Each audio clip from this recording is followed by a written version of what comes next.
Hey, it's Joe, and welcome to another episode of the TestGuild Automation Podcast. And today we'll be talking all about preparing for automation testing success and a bunch more with Jon Robinson. If you don't know, Jon has helped build and lead a ton of different teams across all aspects of QA, CX, and marketing over the past 18 years, and is currently the chief storyteller for Nekst IT, which specializes in helping organizations improve their overall quality. He is the former chief storyteller at Provar and has worked with organizations like Nissan, Scripps Networks, and Victoria's Secrets to battle test his methods. He really knows his stuff. If you don't know, also, Jon gave an awesome workshop at this year's Automation Guild. I think it was the highest rated sessions, he was tied with someone else. And I thought, hey, let's get him on the podcast and pick his brain more about how to prepare for automation testing and a bunch more. You don't want to miss this episode. Check it out. Hey, Jon, welcome to the Guild. Hey, Joe. Thanks for having me, man. Awesome to have you. Hey, what the heck's a chief storyteller? So I got the idea. You were not the first person to ask that question, obviously. I got the idea from Microsoft a number of years ago, and it came about because the one thing when I was at Provar, we really struggled to figure out how, as you know, testing, QA, test automation, it's a very hard topic to describe to people, to take to market and kind of explain what it is you do. And so the thing that we kept coming back to was, how do we tell our story? How do we tell the story about what we provide value wise and how we help people, et cetera? And in looking and saying, storyteller seems like a really, really good idea. I started looking into it, and it really kind of fit with what we were trying to accomplish, which was, how do we kind of have a singular go-to-market message that everybody can relate to and applies to the entire organization? And, it works really well at home too. My kids like to call it the chief liar. So I kind of just stick with it now. But it does, I like to tell stories. Those that know me know I like to talk a lot. But I like to wrap that into something that's fun and engaging and interesting. So.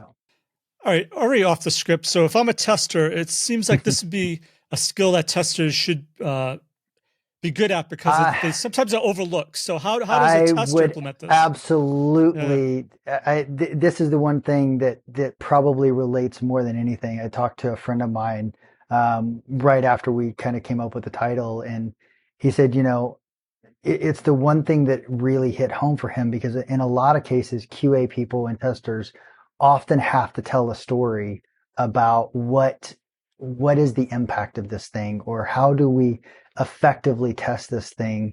And sometimes user stories aren't enough, right? It's sometimes you have to really put yourself into the persona of the person you're acting as from a test perspective to really truly understand what it is you're trying to accomplish. And so it is a skill that I think a lot of testers should do more of, but I think a lot of them are really good at it already. And it's really just recognizing that a lot of the things that they're trying to do is tell a story. And the best way to communicate things sometimes is through story. So how do we learn to tell stories? See, I'm in the retro and I want to highlight all the things automation has done. How do I do that? A lot of it is starting with, in a story, you have the opening, you have the setup, you have the core plot, you have the resolution. And it's really taking a lot of those same elements and applying them to what you're trying to accomplish. So in the case of an automation project, for example, you're going to go in and you're going to say, we went into this trying to get to this place, and this is the approach that we were trying to do. And along the way, this is what we tried. These are the things that went right. These are the things that went wrong. And just kind of giving some context to the answers you're bringing to the table. And a lot of times, it really boils down to just explaining context. So often there's drops in, we give the stats and the numbers, but the context behind it's often missing. And people that don't know how to do it, the easiest way for them to do it is to just tell a story around how they got there. Like what was the reasoning behind what they did, and follow the hero arc, so to speak. And it works out better than you'd expect. Yeah, I think it's a valuable skill, especially now with AI. It's going to be the human aspect of being able to tell Hmm. a story that's going to resonate with another human being. I think for Yep, sure. absolutely. It's the one thing that stories have been a part of human culture for, as long as we've been around and have had written and spoken language. That's how we communicate things. And the the people that do it effectively are the ones that tend to be the most successful when it comes to delivery on their projects, because it's not just the wrap up. Part of it is telling the story to get people engaged and involved to begin with. Why do they want to get involved? Why are they interested in doing this thing? Selling your story up to management and leadership. Why should they invest in this thing? Um, that context is so important, and we need to do more of it. All right. So, how do you battle a story against another story? A lot of times, a business has been sold a story by a vendor about automation. Like, this is what automation is. This is its Yeah. purpose. And then you have to come back with another story. Well, all right, this is actually what automation testing and its purpose. How do you tell the story of, like, how do you define what is automation testing The and its ones that are purpose? most effective are the ones that are grounded in reality and can be tied back to specific successes or failures, or point to details that, you know, everybody on the planet has been sold a story or a bag of goods from a vendor that promised X, Y, or Z. And it was exactly that. It was a story. It was a made up fictional thing.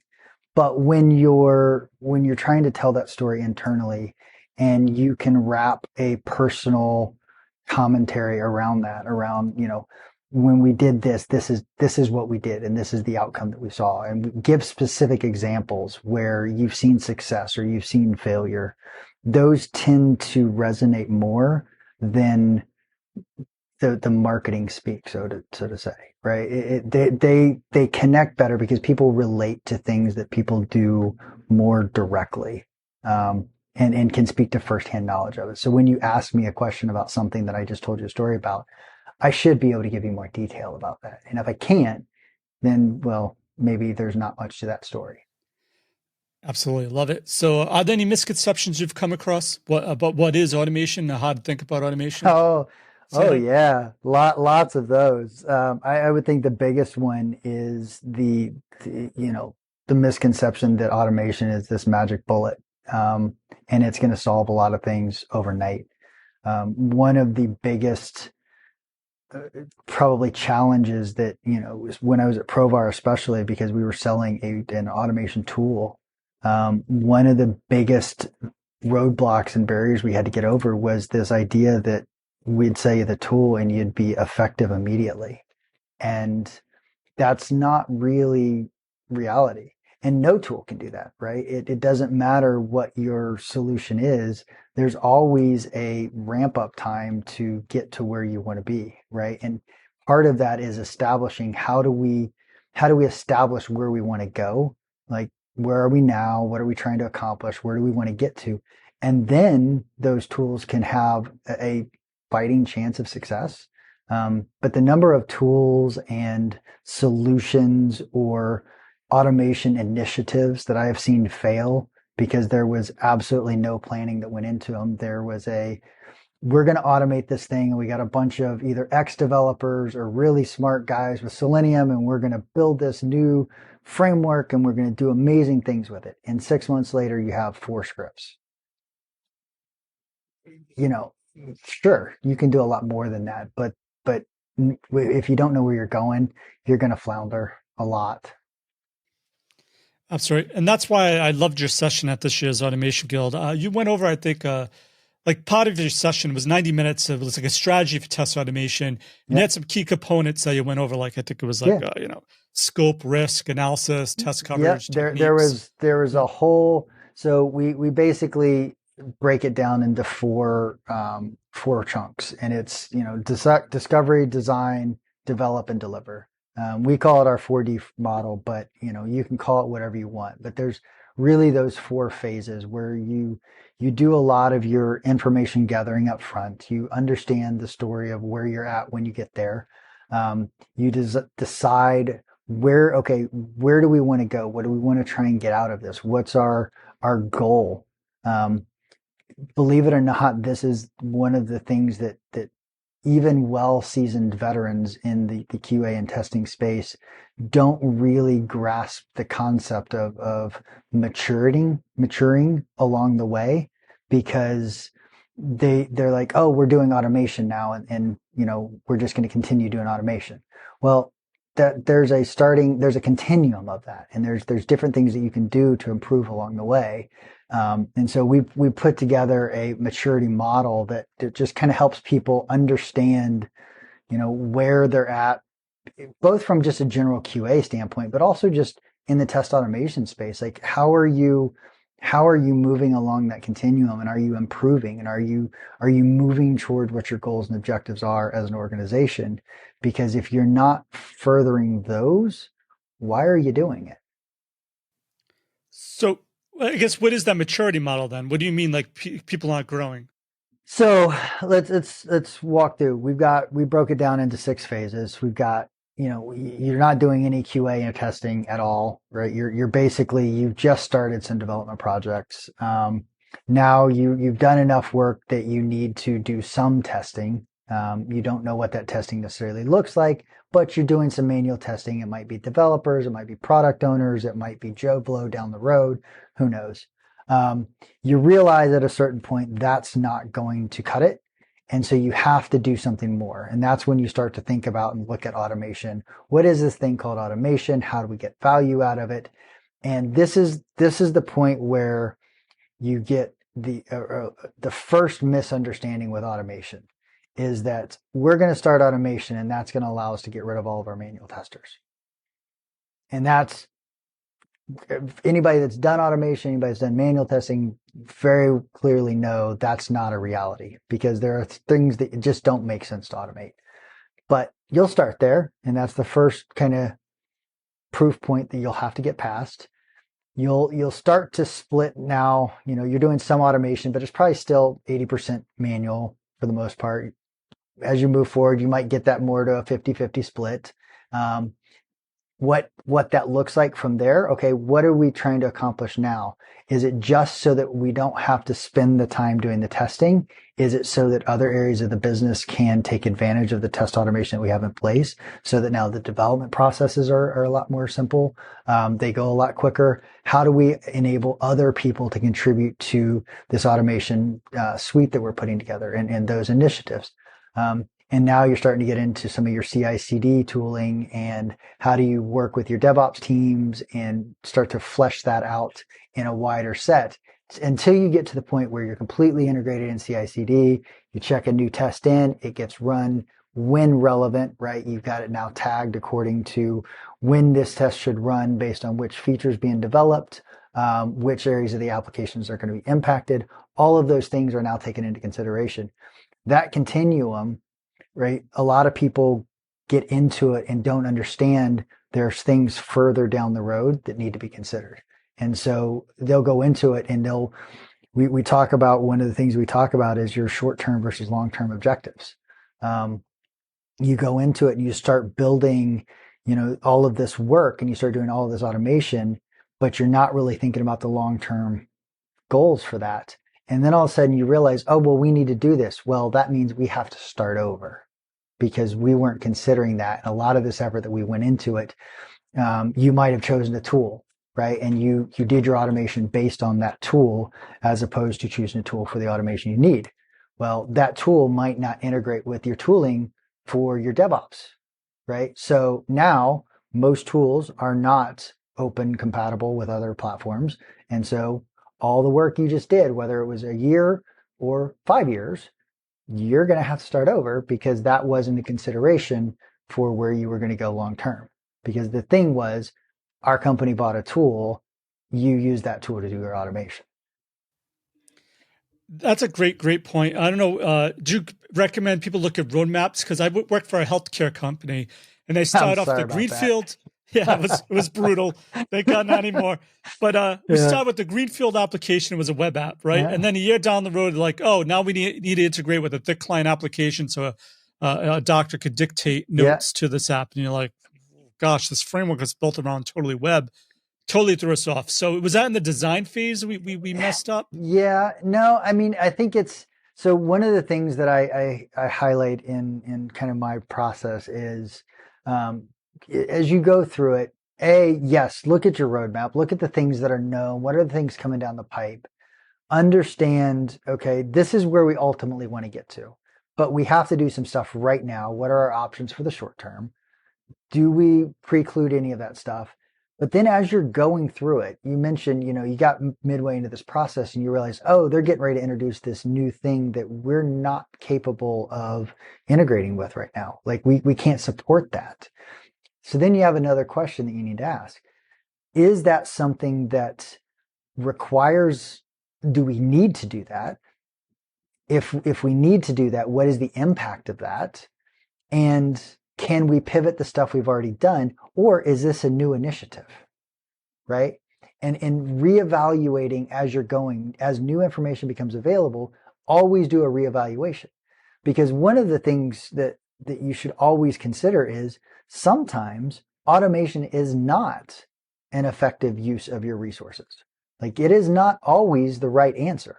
Sometimes it is more overhead because that thick client and the work that would be done to create automation for that, because you've already got this well-established platform, the work to either integrate them or do a new initiative might be more than the total time it takes you to test it, period.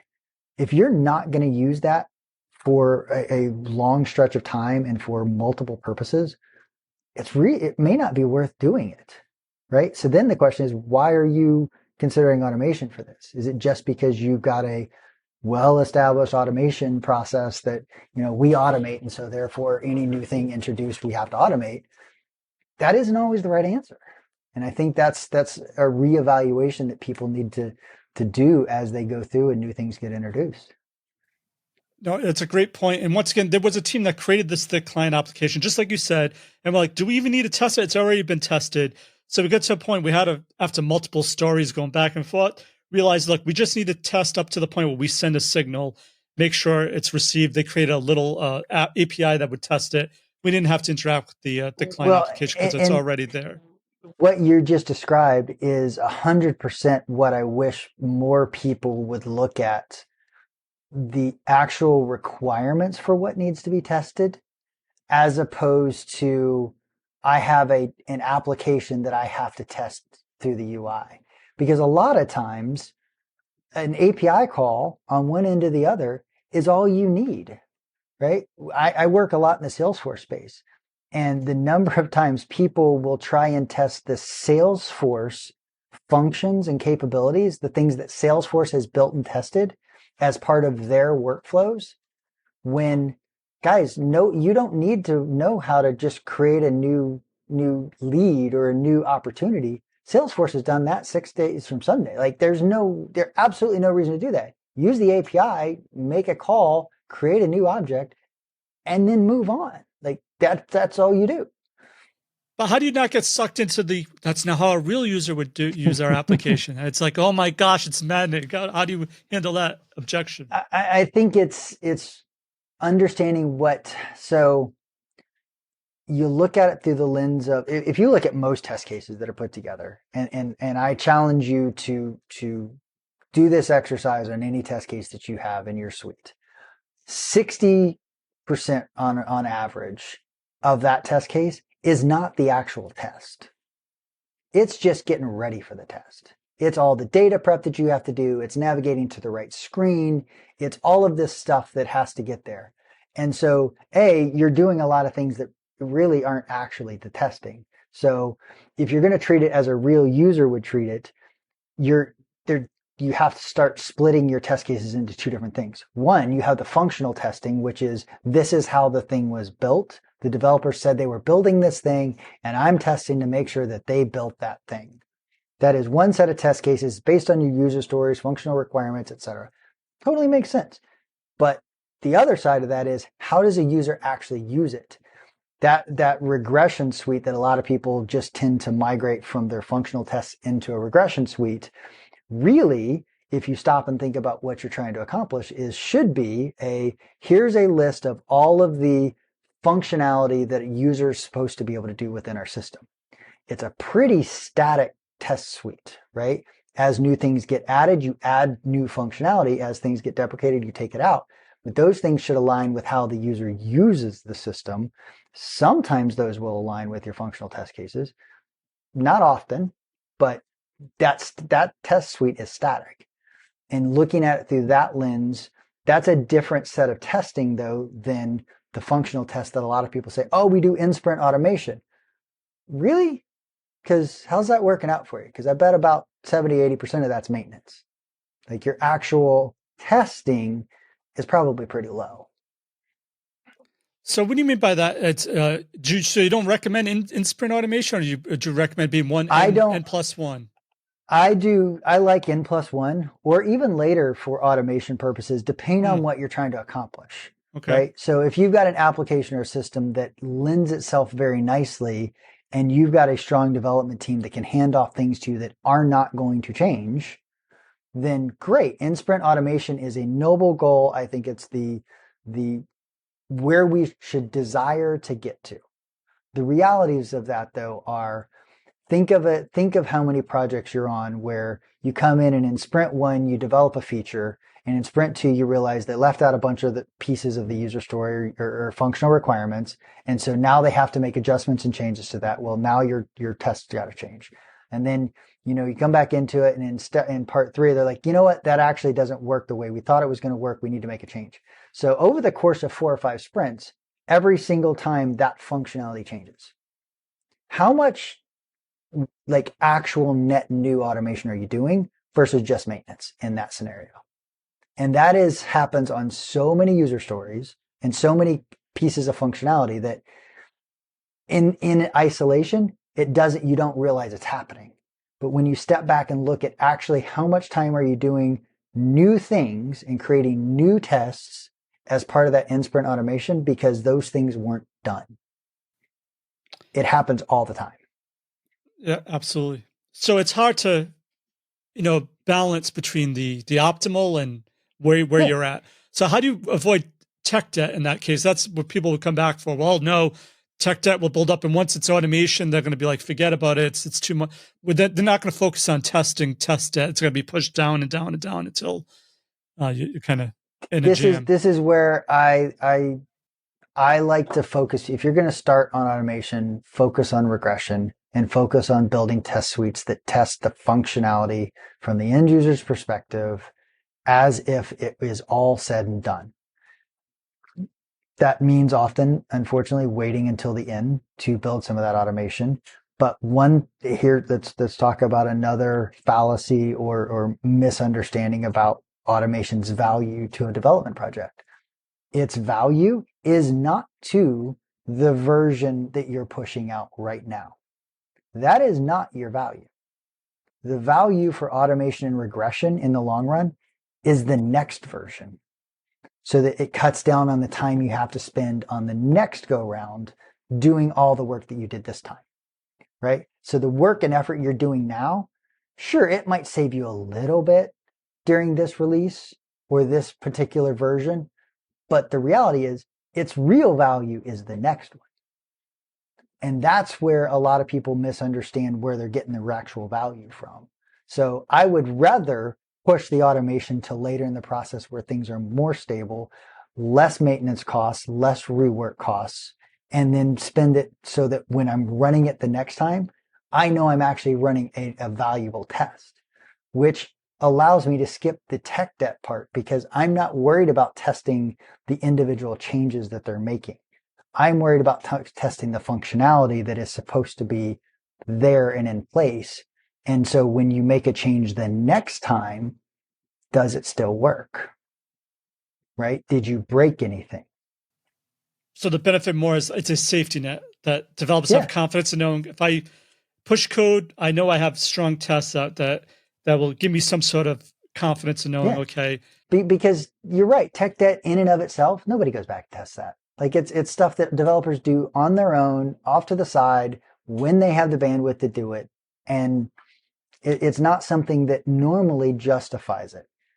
The best way to test it is with your regression tests. But the regression tests are only as good as the regression tests you have previously built.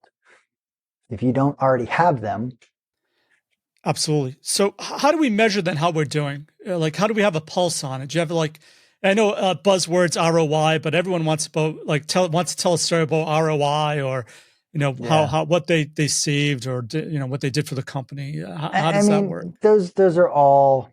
I mean, one thing I would say don't do is try and automate to a metric or a number, um, because no matter how noble your intentions are, that that kind of approach is always subjective to or subject to being gamed, right? You need to make things look a little bit better, and so it's easier to bump up the number of something so that the percentages look better, or and you don't even necessarily realize you're doing it. It's just the nature of how things are built and done because you're not moving towards an overall goal of how do we improve the overall quality.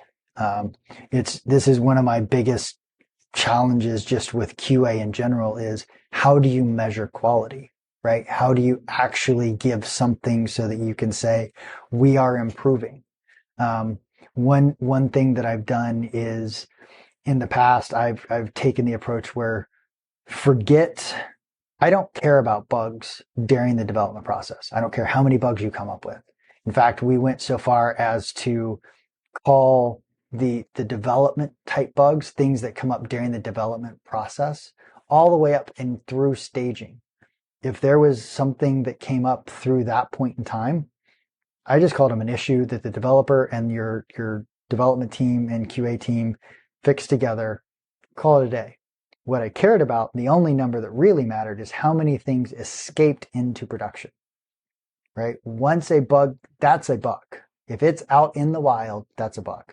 And that allowed us to keep track of was our ability to minimize the number of things getting into production improving. I don't care whether or not the volume is going up or down before production.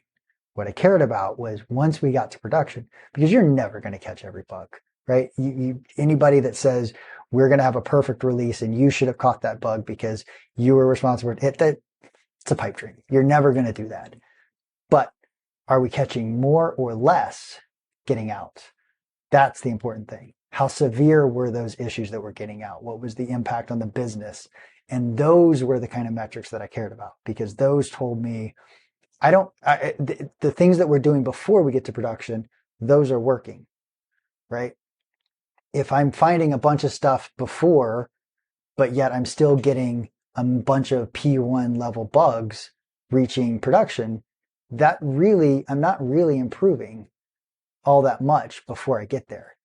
But if I find 100 different issues in, the development process and I get one that escapes versus 10 last time, that that's a 90% improvement. I'll take that. Absolutely. Love that.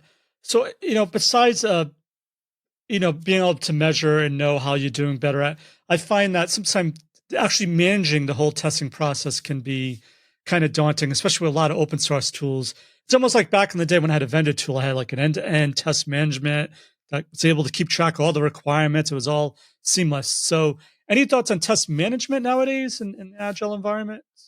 I wish I wish this was a better developed space, I guess is the best way. TestRail did a good job on it and made some good strides.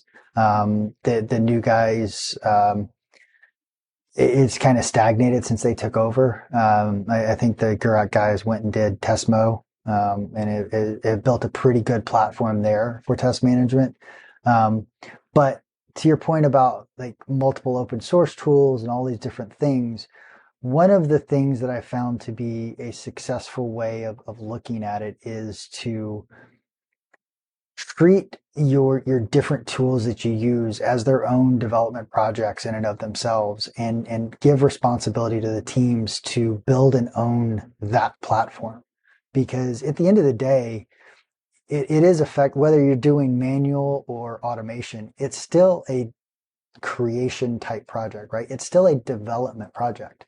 A lot of automation is very code heavy. A lot of manual is not. but the basic principles are the same. Treat it as its own project and its own thing. And so you manage and track those things and have owners for each of the things, the same as you would a development project. Because we tend to just bring in a bunch of tools and say, here, use this. And because of the high turnover, there's no ownership of them, right? Nobody really is making sure that the test cases are up to date, right? Where are all the test results stored? How do we run the right set of tests at the right time? What is automated? What's not automated? What tools are we using to do performance testing versus security testing versus, functional regression, smoke, whatever? Those things should all be defined and have owners of them. So when you do have change, you can manage it. Love it. As I mentioned it, Jon did a 90-minute session at this year's Automation Guild. A lot of people don't know you could still get access to all the recordings after the fact, instant access. So if this sounds like something you want to take a deeper dive on, definitely head on over to automationguild.com, get a ticket, and you can actually get Jon's video. Very interactive and had a lot of questions from the folks there. And you get access to our 24/7 community, and Jon's in there, so you can probably ask some questions directly in there as well. Okay, Jon, before we go, any parting words of wisdom or one piece of actual advice you can give to someone to help them with their automation testing efforts and the best way to find and contact you?